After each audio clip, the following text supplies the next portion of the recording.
Hey everybody, what's going on there? This is Jon Marc here. We got my main man Carl Thornton here. Carl has been training with me now for 2 months. He wanted to give it a try for like 2 months and see how it goes, but now he loves it, man. It's the BAA because we constantly keep on pushing, we constantly keep on changing up the workouts. The number one thing that we have gotten into the aspect of is consistency. Understanding what the consistency aspect of things are when you're trying to build muscle. The body is a system of preservation. We already know that. So it adapts to what we put it through. But the consistency aspect of it is what keeps the body structure continually changing to compensate for what we put it through. So the body knowing that we put on muscle, give me 25 reps, brother.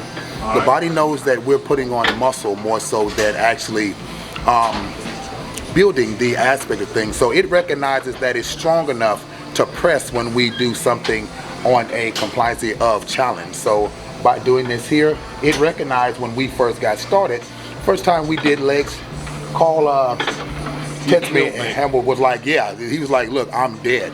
The next time we did it, we actually changed it up, made it a little bit more tougher, and he actually talked to me and said, actually, it wasn't that bad. Number one thing that the body does is it accepts that it needs to change to adapt to what we are doing here.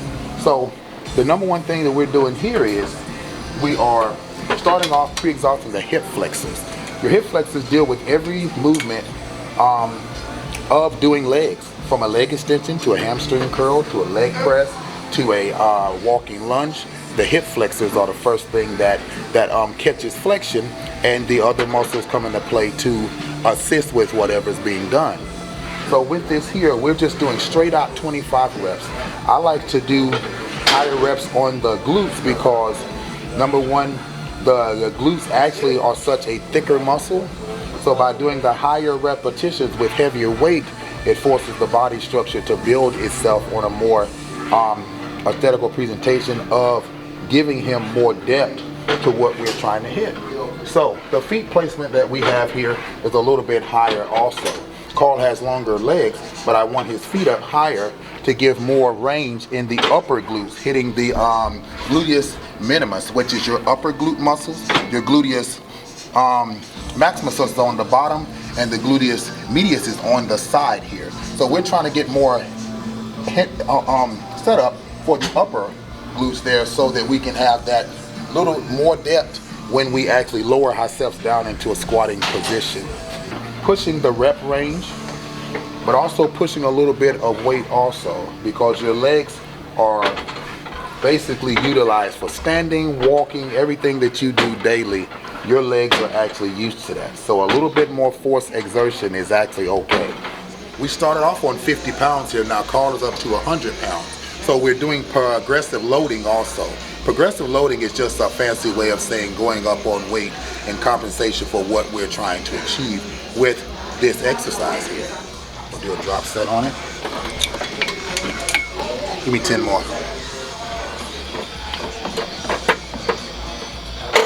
Good, brother. That's my boy. Good job, stud. Woo. Good job. Rest for a second. Good. Perfect.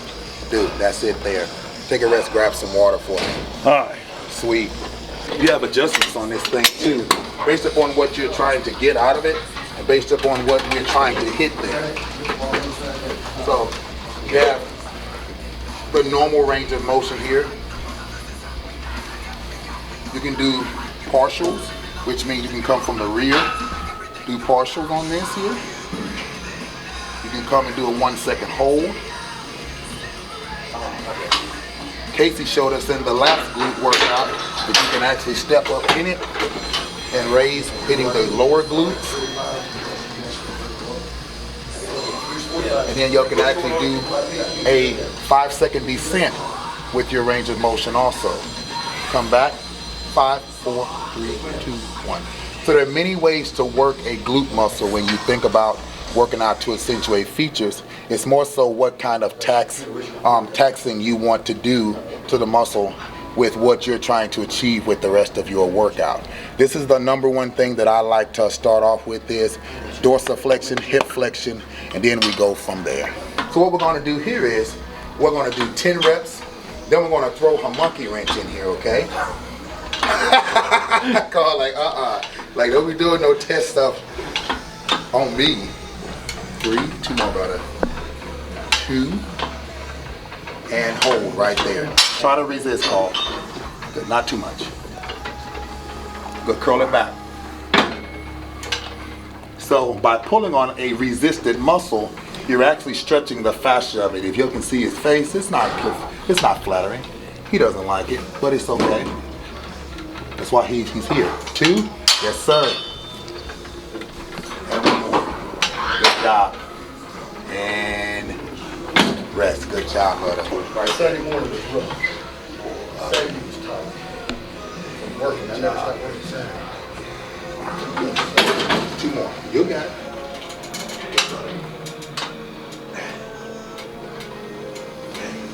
One more. Good. Good fight, man. Good fight. Good fight. Good fight. Good fight. Good fight. Good fight. Get your legs loosened up, get on the bike for about 15 minutes. Oh, shoot. Man, I was hurt Saturday. I was hurt Saturday. You gotta do it after legs before you get sore. Right on the It's too late. I couldn't even move Sunday morning. I couldn't even move my legs. That was a good workout, man. Y'all went hard. It was steady. Yeah, steady pace. Yep. That's something, usually I run my mouth a lot. Hey, that's all right. Good. But if you heard what actually they just said there, Brian and Toby, they said the pace of the workout is everything. By not taking too long of a rest break, by pushing yourself beyond what your normal capabilities are, especially for our legs, the body will change in compensation. Good, that's better. Widen them out some. Widen them out some. Leg wide. There we go. 2 more. 2 and 1. Good job. That's enough. Good. No hold on that one. Let's do a drop set on it though. Drop it to 60. I got it, help. Good. Good. Come on back. 8 reps. 7. Good. 6. Come on, brother. 5. Good. 4. Good. 3. Good. 2. Good. And 1. Good job, my man. Nice. That was anxious. Step out of there for a second. Stretch those things out.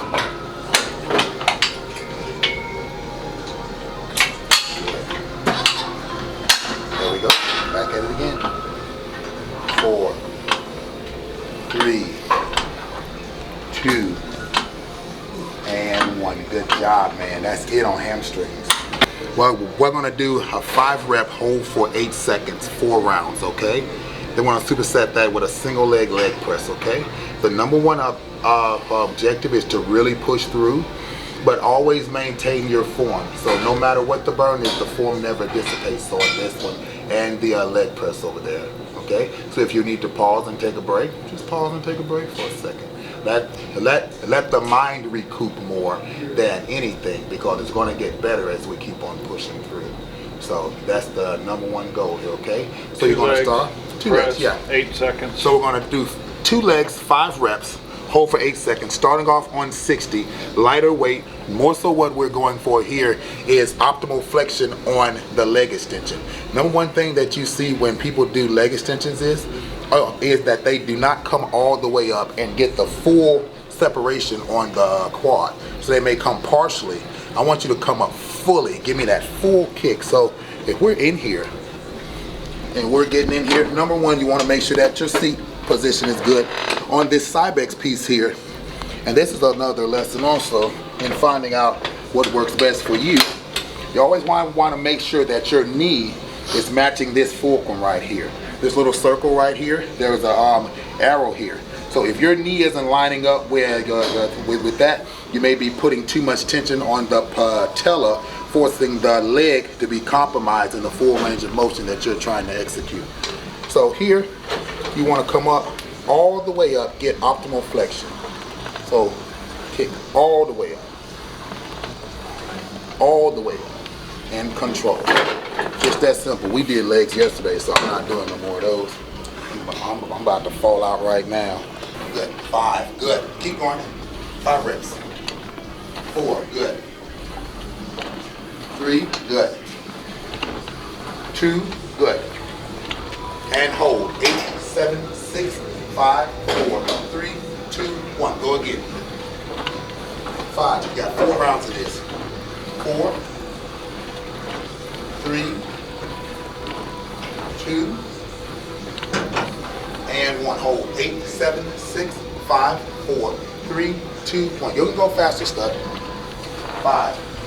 There you go, brother. 4, 3, 2, and hold. 8, 7, 6, 5, 4, 3, 2, 1. 5 more, brother. 5. Good job, stud. 4. Don't let them see you weak. 3, 2, and hold. 8, 7, 6, 5, 4, 3, 2, 1. Let's throw 10 short strokes in there. 10 pulsating reps. 10, good. 9, good. 8, good. 7, good. 6, good. 5, 4, good stud. 3, 2, and 1. That's how it's done right there, stud. That's what I'm talking about. With the short strokes there, you are stimulating the flexion right over the teardrop and the patella tendon right there. Before you get optimal flexion on the upper quad, the vastus medialis, lateralis, and rectus femoris. Pretty cool. Let's jump right here. And give me a single leg press.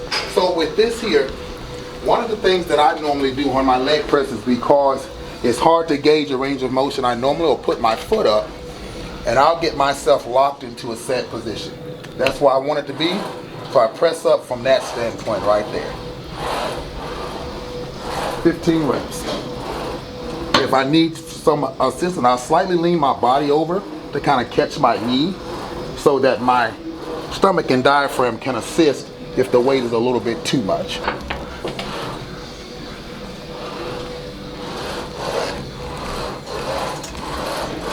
Good. Good job, Paul. There we go. Perfect.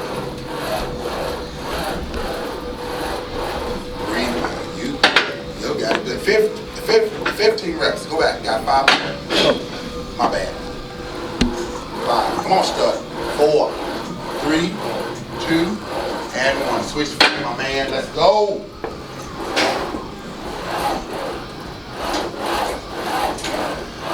Good, brother. Good control, stud. You're doing great, brother.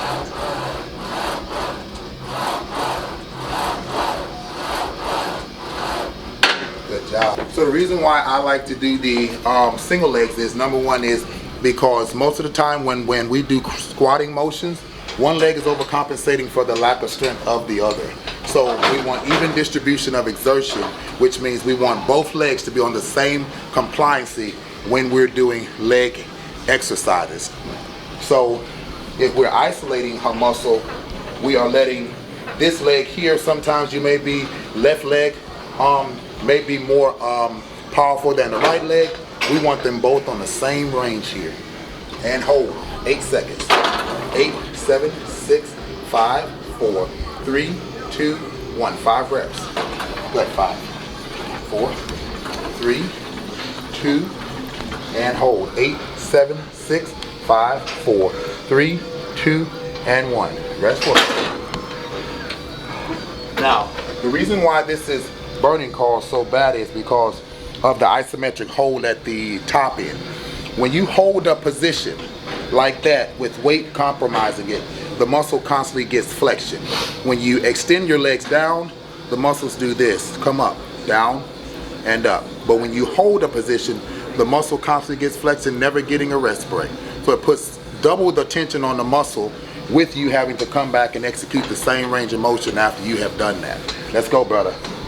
That's 5, 4, 3, 2, and hold. 8, 7, 6, 5, 4, 3, 2, and 1. One more time, brother. 5, 4. You got it. Breathe. 3, 2, and hold. 8, 7, 6, 5, 4, 3, 2, and 1. Good. 10 pulses, baby. Good. 9, 8. Right there. 7, 6, 5, 4, 3, 2, and 1. Good job, stud. That's 4 seconds. Yes, sir. So the thing about it is, when we train people here, we don't set limitations. If I'm training Carl, I'm gonna train Carl as hard as what we physically can. If he was competing, he's gonna get the same workout as somebody else based upon the limitations of what he can physically do. We push people. We just don't start them off and try to kill them, but we wean them into these things here, forcing the body to just keep getting better and better. The workouts change up a lot to shock the muscle because we really don't want the body to get used to any kind of challenges that we're putting it through. So he's doing great. So that's what we do. Good, buddy. Good job, man.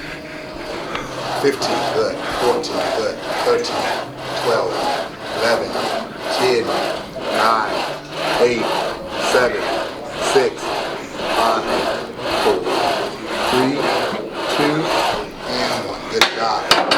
Nice. That's how you'll do it. Challenging don't mean we break on it. We accept the challenge. Good. Take a good break for a second. We got 1 minute right there. Good stuff, man. Good stuff.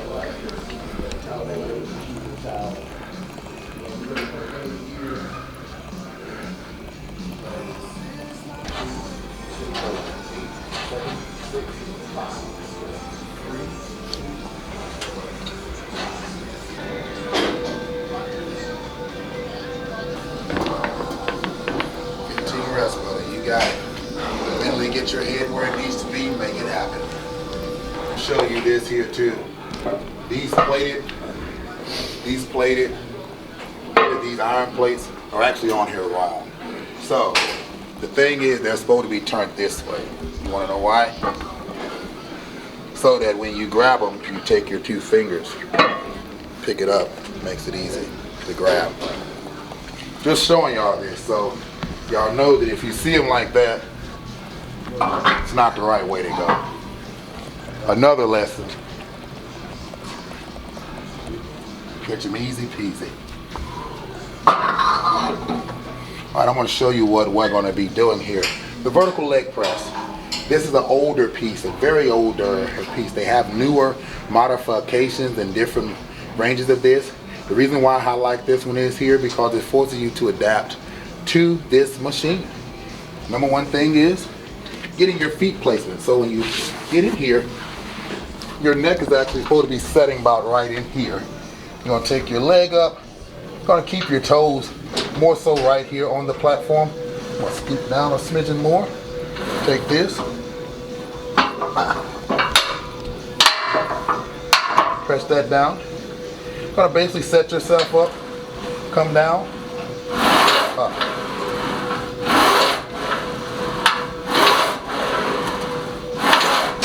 Very good piece. So what we're going to be doing here is we're going to do 15 reps. Once we get done with that, we're going to get down 15 pulsating reps.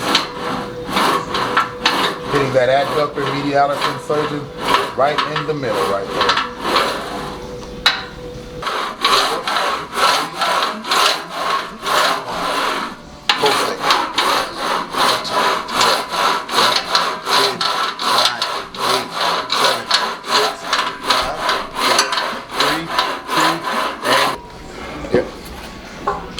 Good stuff.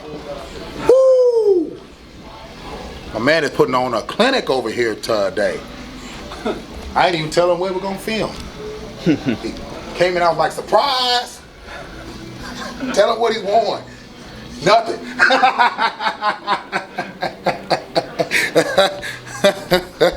Not even a free drink. I know. We're gonna give you a t-shirt, baby. All right, great. That's old.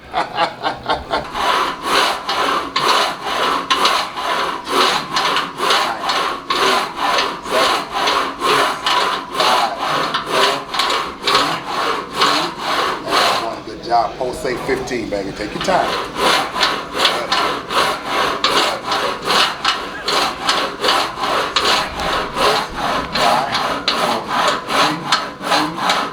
Good job, man. Those are more like full reps there, baby. Go. It's over, but it's far from over.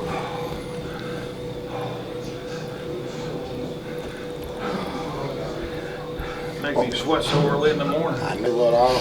I'll give it a try tomorrow morning. Tomorrow never comes.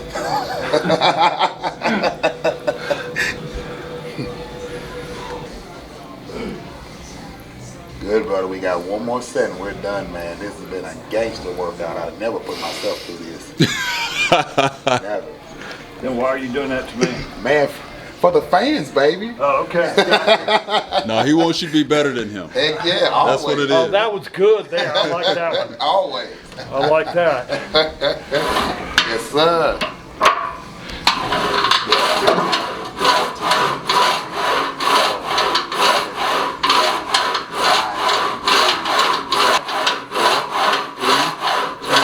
And lower yourself down and pulsate.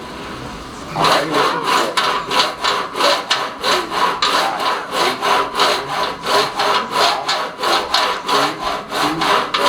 Good job, man. Yeah. Drop it. That's it for that stuff. Time for the walk of shame. I know, right?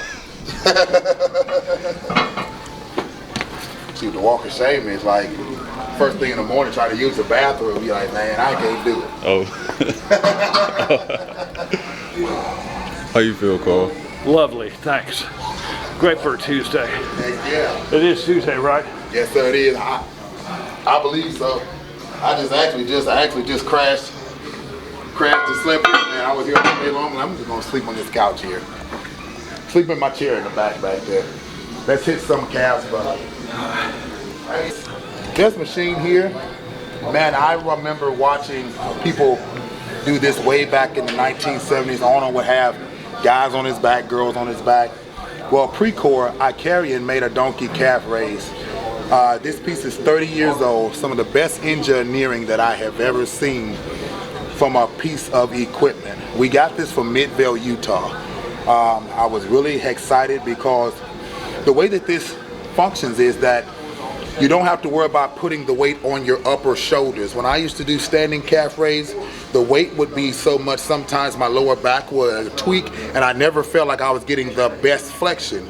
With the donkey calf raise, you can actually set this up a little bit differently where the distribution of the weight, the distribution of the weight comes on your lower back. So you get in, you actually are at a lower center, which allows you to get better flexion on the calves coming up.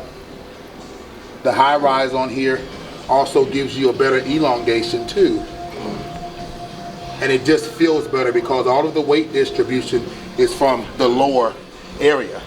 So you get a better flexion on the calves. You can do different variations. Feet out wide, hitting the inside calves more. Feet turn out, hits the inside calves.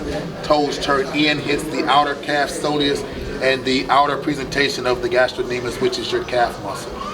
Really cool piece. I love this. I can get on here and do this all day long. But why I'm gonna let Carl get on here and show us the rest of this one. What we're doing is all the way down, all the way up for 15 reps right here. Oh. There you go, brother. Like that? Yep, and up, all the way up. There you go. Good. Lock the knees in place, let the calves come up. So watch me hit it all the way up right there. Bam, good. Step the feet back some. No, back that way. There we go, now come up. That's it. Good. Oh God, Much better. Yeah, there we go. Good. Now you got the flow of it. Good.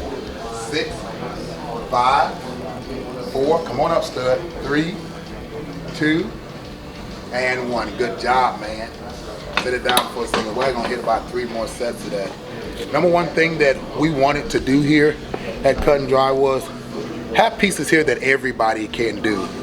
And also have things here that everybody can cater to. If you can't squat, we have a free motion squat here that can assist you in your squatting to allow you to set into the proper range of motion.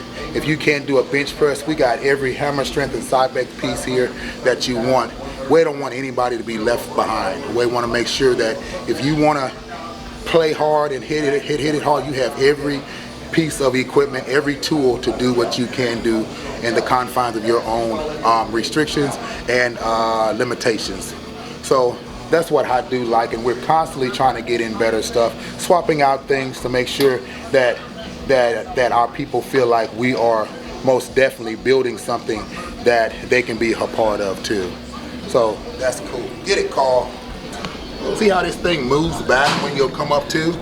That's actually a piece of engineering. That's not the actual piece. There's springs up under there that actually move the weight stack back, so when you come up high, it actually doesn't compromise your range of motion by not allowing you to get the proper flexion on here. So if your butt's back here more, this thing leans back and caters to that as well. So for a piece that was made in 1991, I mean, it gets no better as far as the setup, the manufacturing, and the way that people took time to think about this That's the thing. year I was born. Really? Yeah. Exactly. I think I was 7 then, man. Good job, Carl.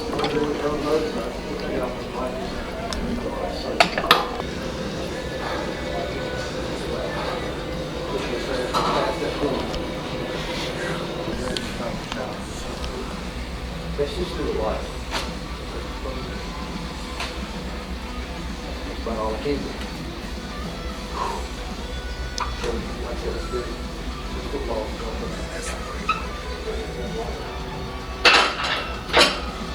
One of the things here that we started here at Cut and Dry when we first came aboard and everything started to coming in was making sure that we make our members accountable for the way that they see the gym and the way they upkeep our gym by re-racking the weights, by cleaning up, making sure that this place feels like home to them. Make people feel special again. And we have been trying to do that ever since we've been open for 8 months. We started off with 60 members. We're almost up to 500 members now here at this place. And it's been from word of mouth. It's been from you guys. Letting people know that there are people out here that actually care and want to make sure that you get the results in everything that you do. You have a place that you can come and talk to people and get a better understanding of what fitness is and a proper balance of food and how to incorporate that into your life and be pushed by that. It's a great time for this because in the world that we live in now, people really aren't taking that time out to show people that they care anymore. And we just want to be the opposite of that. We want to make sure that if you're a part of this place, we show you appreciation when you walk in the door, and we show you acknowledgement when you leave this place every day. And it's been awesome. It's been really good, and we hope to keep on growing and keep expanding on that business model.